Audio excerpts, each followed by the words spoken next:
Hi, my name's Andrew, and I'm a marketer. It's a good way to start and end up marketing to you. And our job for the last 23 years, as we just heard, has actually been to inspire your choices. You might not have as much choice as you might realize. Actually, might be giving away a lot of choice unknowingly. So I want to talk about that for a little bit. How do we get to this place where design and technology impacts our everyday lives, including where choices are made, maybe even without our knowledge? So for me, it all started in 1980. Langdon Winner published a paper called "Do Artifacts Have Politics?" And it's a pretty simple concept to understand. Humans make objects, right? We design things. We design chairs, for example. And those objects that we create are embedded with value systems that we assign to things, right? Some would call that objects have politics. That's the official title of this paper. And if you stop to think about it, it's interesting. You know, when was the last time you thought about a chair, whether it's a stationary chair or a rolling chair, or maybe the chair that you're sitting in right now? Chairs decide how much comfort we're allowed. Chairs actually decide who gets to stay, for when and for how long, and if they're actually well accommodated. And it's interesting, if you think about in fast food settings, chairs are rather uncomfortable, right? It's the desire for those business owners for you to get in, eat your food, and get out so others can come and there's more conversion. It drives more uptake. The last time that you've been in a government office, chances are the chair of the person who is the elected official sitting in a powerful position has a rather tall back chair and is really standing up straight or sitting up straight. That's to condone power. When you think about benches in public parks that are very difficult to lie down or rest on, this is to discourage people who experience homelessness for staying there because people don't want that, right? Which is unfortunate. And so the idea here that I'm trying to make and the principle is that something like a chair that you see in your everyday life, you probably don't think about the fact that this artifact has politics or value systems embedded. And so when we think about this, I think about the idea of AI, and AI is created and absolutely has biases. Just like anything that's designed by us, it makes sense.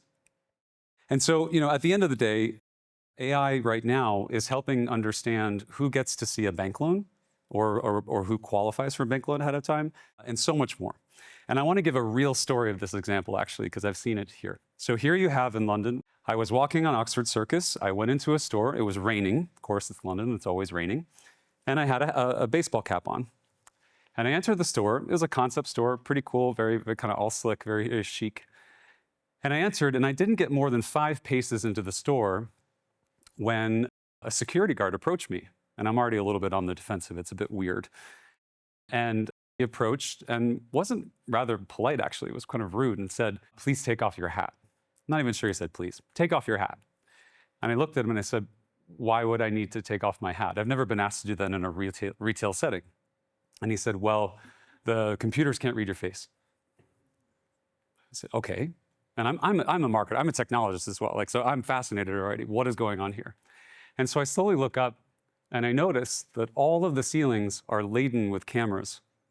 And they're not quite hidden, but not quite in full view too. And I just looked at him and I said, "Let me just make sure I understand you correctly. Are you telling me if I don't take off my hat, I have to leave the store?" And he said, "Yes." And I said, "Okay." So as I was walking to the exit, I started thinking about what's going on here. How is this happening? And he points to a sign that says, "AI is in use at this facility. Full compliance is required." And I started thinking, again, as an appreciator of AI, an appreciator of technology, this is amazing. But at the same time, what algorithms is my body gestures, my movements feeding right now? Who is learning what about me? And it really got me thinking. And so the desire to enter a store is very personal, right? It's like you aspire, all of these things. And if I would have stayed, I would have been feeding algorithms more like endless data streams of hesitation on picking up an object or actually picking up something and quite loving this experience. It's very interesting and very problematic in many ways. And I really think that there's something about us studying behavior.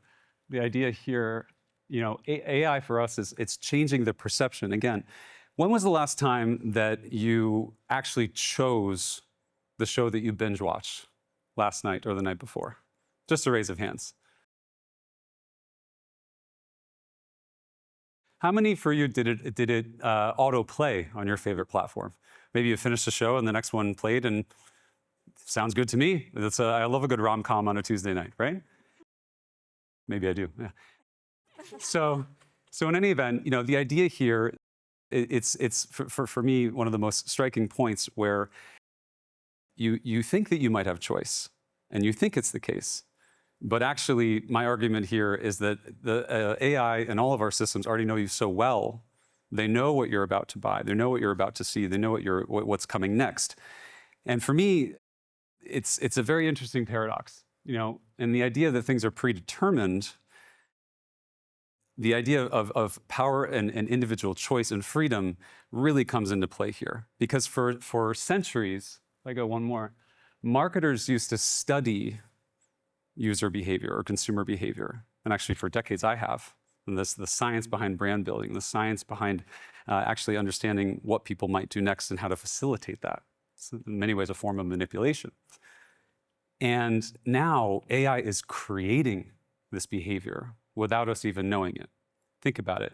Based off of all of your history, what you purchase, and all of your favorite e-commerce sites, which I can't name names necessarily.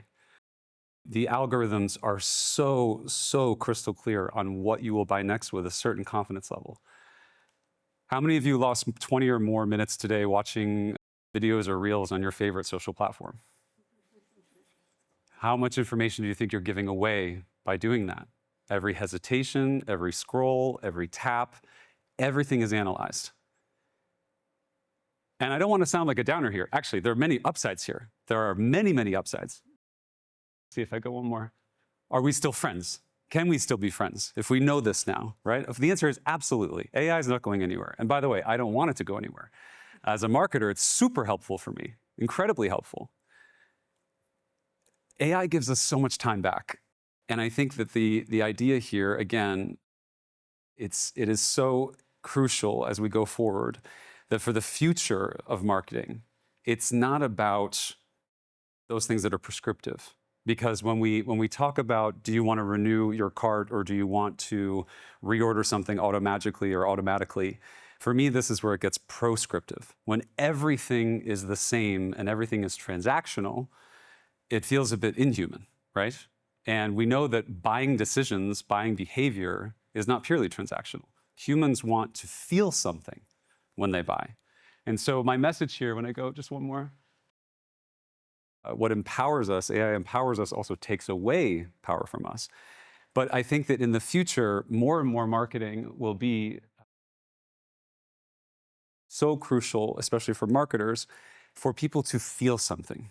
And this is the part where creativity, this is it, where creativity and authenticity, and I've been saying this, it's funny, for 20 so years in all these marketing conferences you go to, it always comes back to humanizing the experience, or people buy from people. Humans buy from humans. Even in very large enterprise contracts where you have tens of millions of dollars at stake, it usually comes down to the relationship. And so my argument here for today is in a context where you might be losing choice or losing even the emotional connection you have with brands or your own buying experience. How can marketers stay ahead? How can you stay ahead as a consumer as well? When was the last time you felt something when you bought something? When was the last time you felt something when you paid your utility bill? Probably not. It's a good example, utility bill. It's an easy one. But seriously, my biggest question here, and again, marketers fear, especially with the context of generative AI, that it'll take my job. It's not the problem that we face as marketers or in any profession. I actually think more about in consumers, are we on autopilot? And even marketers too, are we on autopilot? And here, I believe that the most successful marketers in the future, the most successful even consumers, as they understand what's going on, will be those who inspire people to feel something about their brand.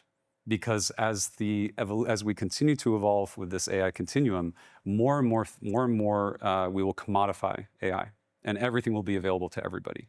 And it's those marketers and those brands who are courageous enough to stand out and be as human as possible. Because again, creativity, it's combustible, sometimes it's irrational.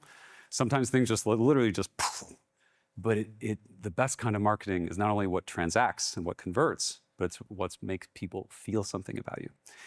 So that's my takeaway for today. I just want to stop and let you think, the next time that you actually make a choice, the next time you buy something, please stop and think, are you choosing or is AI choosing for you? Thanks.